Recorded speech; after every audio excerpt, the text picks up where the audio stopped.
Can anyone stop their mechanical mayhem? Hello everybody, Vince and my lovely camerawoman Tori here filming with Wyldevision, and today we're taking you to the Mass Central Rail Trail in West Boylston to show you a ghost town and the ruins of an old mill. So come on with us, we're going to show you around.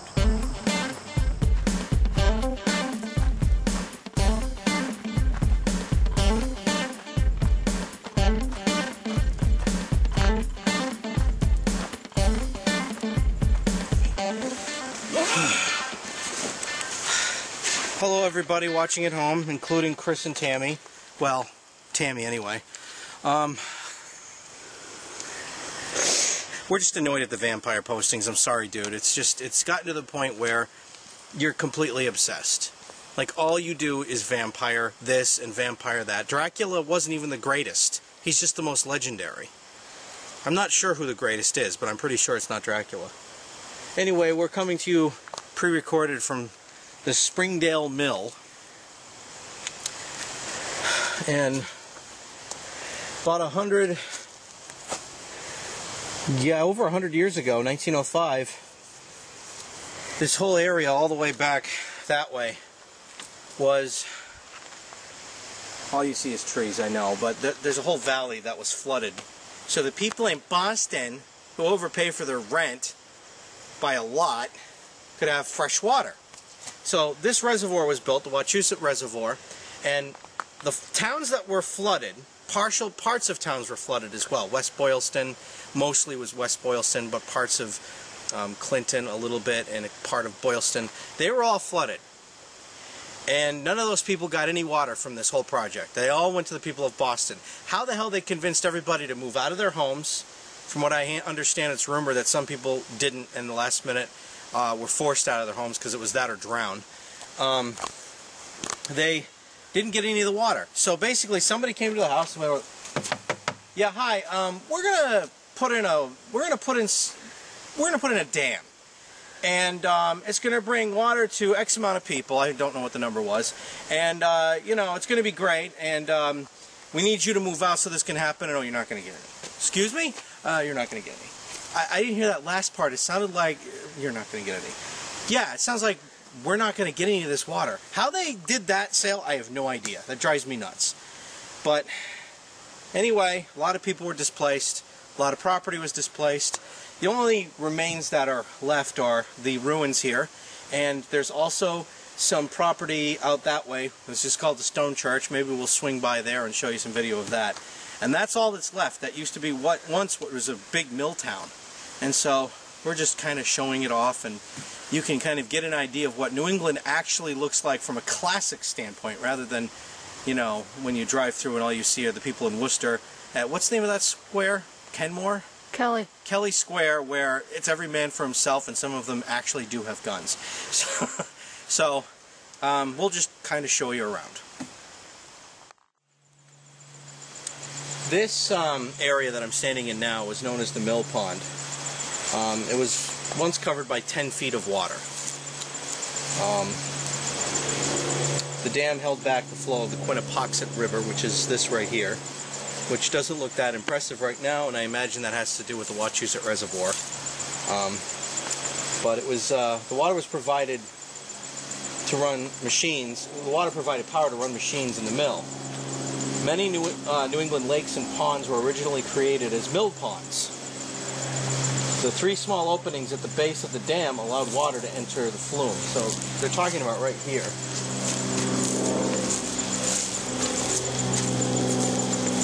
Basically, 10 feet up. So to give you perspective, I'm 5 foot 6 inches. So stack me, about 3/4 of me on top of me.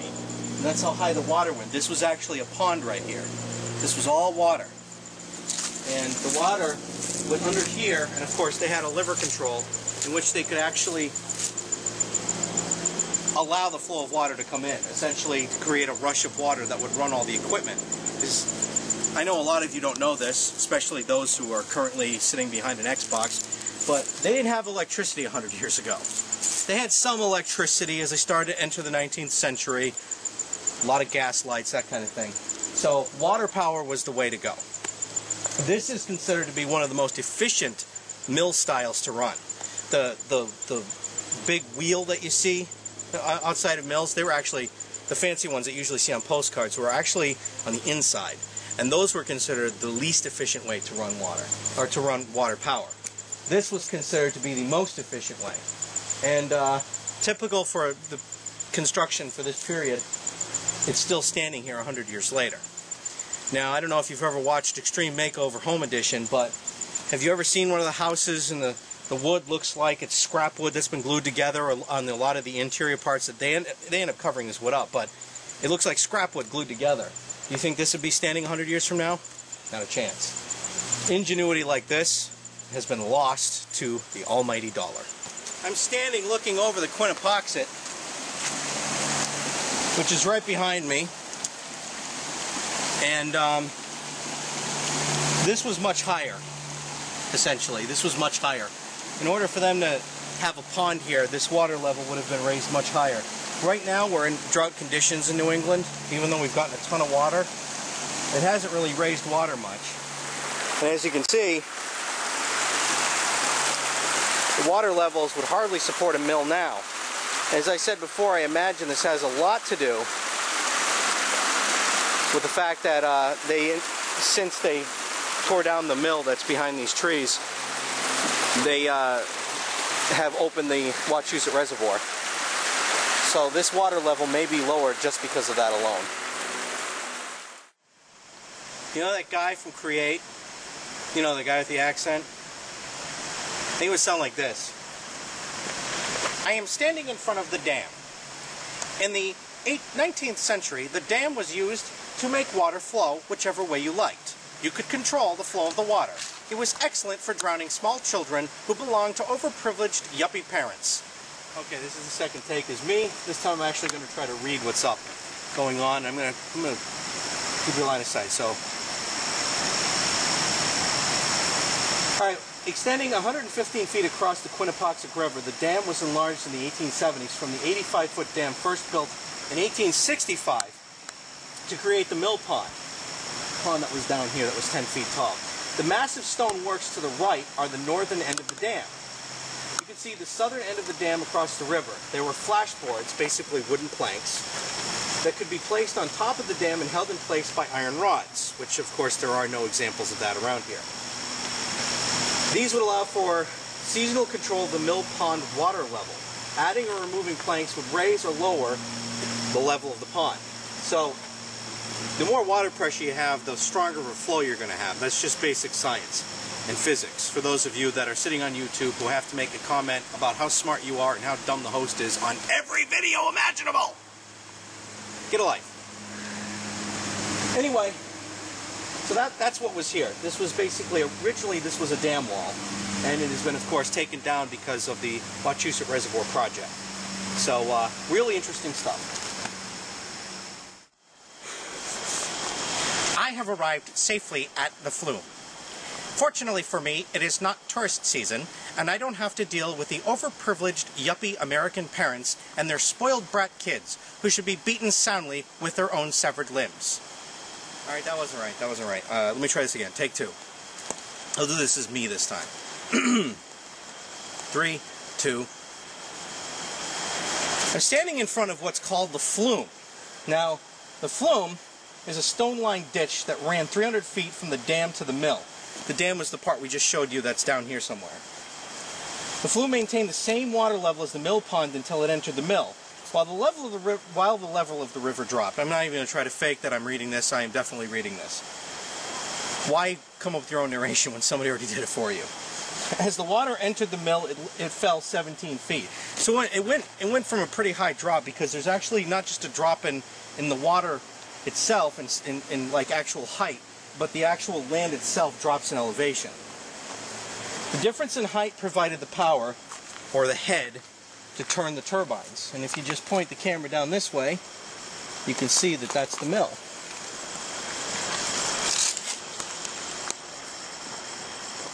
The scene here would have been a stockhouse number 1.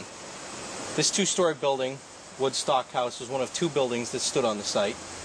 One floor stored the washed, dried wool before it was processed, and the other floor was home for some of the mill workers. So people actually lived in a storage house. The building rested on granite corner posts, something you will not see in this day and age because it's way too efficient, it'll last too long, and then nobody will buy anything. A woolen storehouse was often separated from the other buildings in a mill complex due to the combustible nature of wool. So fire hazards were kind of dealt with something a little bit more safe than just a water sprinkler. So in this giant vacated spot of land, where there is actually a granite pillar, if you look right down, which I imagine was one of the supporting beams they were talking about. The picker house was a 1-story stone structure. It divided into 2 sections separated by a 9-inch thick brick wall with a heavy wooden door. Water from the flume entered the building, activated a separate turbine, and powered the picker machines within the building. Because of the nature of the dried wool and the speed of the machines, this building was made as fireproof as possible.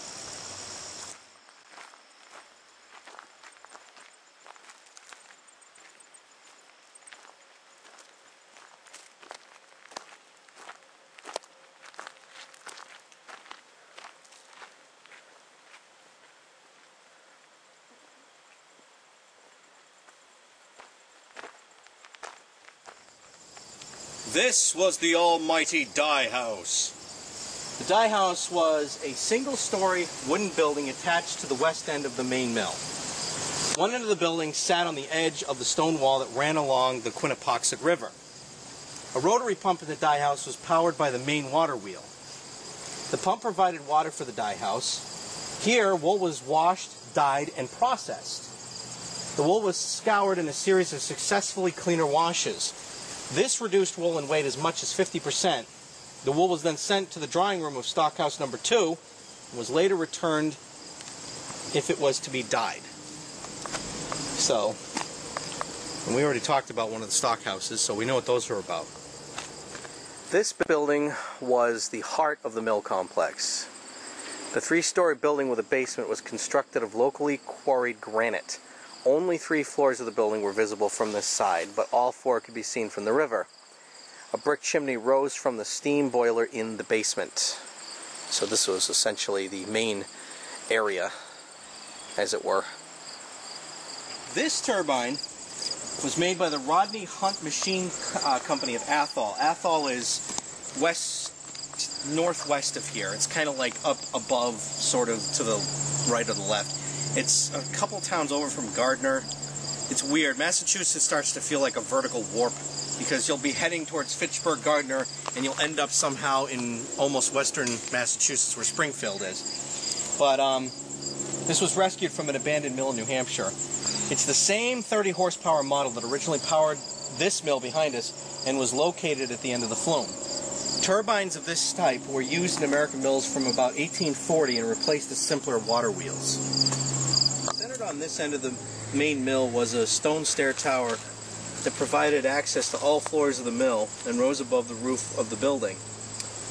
Placing the stair tower on the outside of the building permitted more flexibility to machine placement within the building. Attached to this side of the stair tower was the mill office, so your main offices were somewhere in this vicinity. Carding was carried out by the second floor of the mill. The carding machines gently separated the tangled wool fibers until no clumps remained, then aligned the fibers of the wool to create long lengths of wool called roving, which I think we've learned at Old Sturbridge Village. The 3rd story was reserved for spinning. Spinning took the long wool roving and stretched it and twisted it into a yarn. The spinning process had become so automated by the time this mill was constructed, that a young child could usually tend to the self-acting spinning jacks. Of course, nowadays you wouldn't find that because that's considered a violation of child labor laws. And Sasquatch is up in the trees. So right behind me, this was actually a building at one point. This was the stable and carpenter's workshop. They housed horses here at one point, and any carpentry that needed to be done was done in this area. Not a very big space, to be perfectly honest. Things always look bigger on TV or YouTube. Trust me, this isn't very big back here. Horses had tight quarters. And right behind us is the overlook. In the overlook, if I utilize the handy-dandy cheat sheet, the Wachusett Reservoir was constructed between 1897 and 1907. This is the kicker, I talked about this before, to supplement Boston's water supply. So all these people had to move out of their homes so some people in Boston could have water. The dam across the Nashua River in Clinton locked up the waters of the major tributaries, the Stillwater River and the Quinnapoxet River, which can be seen and heard from this spot. As a result of the creation of the reservoir, about 1,700 people were required to leave their homes, and 6 mills, including this one, were displaced, including Springdale Woolen Mill. After the Metropolitan Water and Sewerage Board purchased the mill from James Dorr, the buildings were razed and the site was abandoned in an effort to keep the water entering the Wachusett Reservoir as clean as possible. It's kind of ironic now we're in this overly self-conscious society. We've actually reopened access so people can actually come up here, because this is actually a clean water source, and there are places where you can go right up to it and put your hands in it. There are no signs telling you not to do it. So it's very interesting how the times have changed a little bit.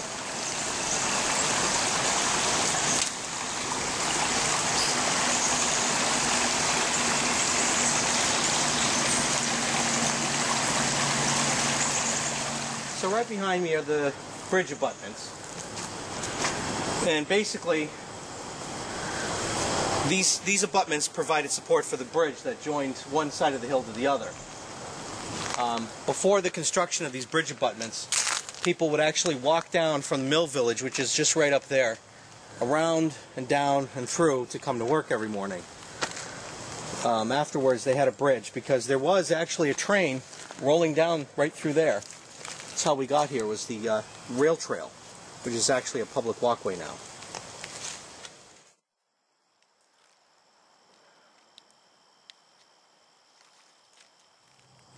So we're standing in the old Springdale Mill Village.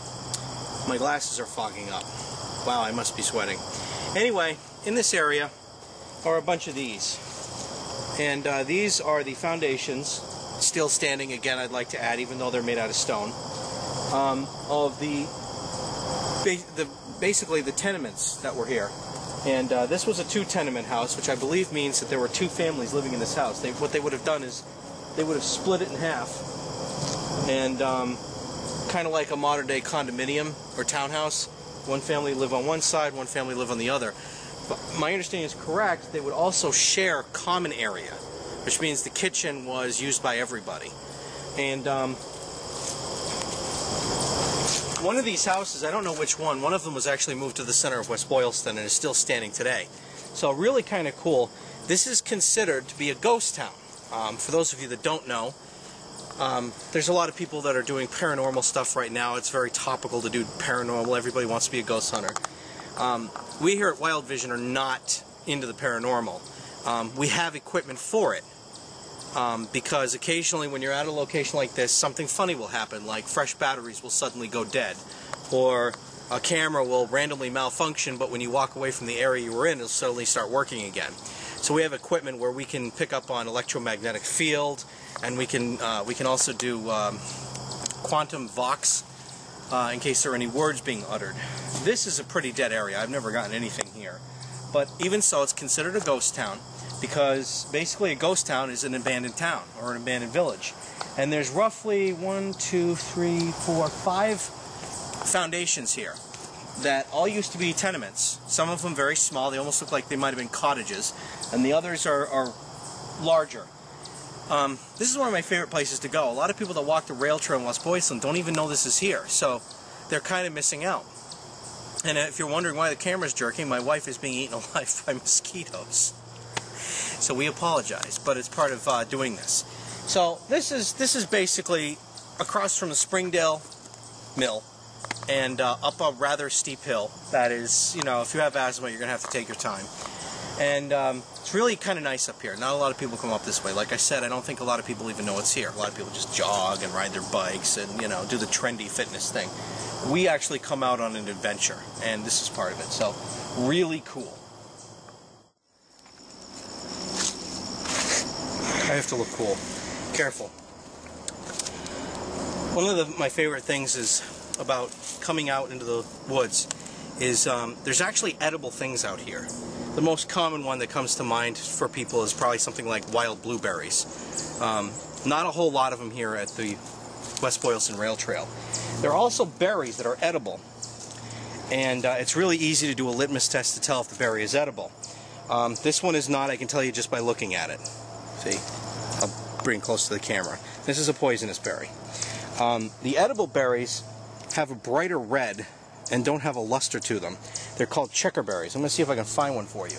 They're actually wintergreen, basically. They're a wintergreen smell, a wintergreen flavor, and they're often used in, well, they're used in saunas. If you make a sauna out of a teepee, you get some hot rocks and sitting on the fire. You put the checkerberries on the rocks and you pour water, and you create a sauna that really opens up the pores because of the wintergreen. Very interesting. This right here is a checkerberry. Checkerberries are, I mean, you can see from the picture what the red looks like. The leaves are completely different than that other plant I found. And it is a wintergreen smell to the berry, and it is edible. The best place to find them, if you really want to go on a wild harvest, is Moore State Park. But they can be found pretty much anywhere there's a forest.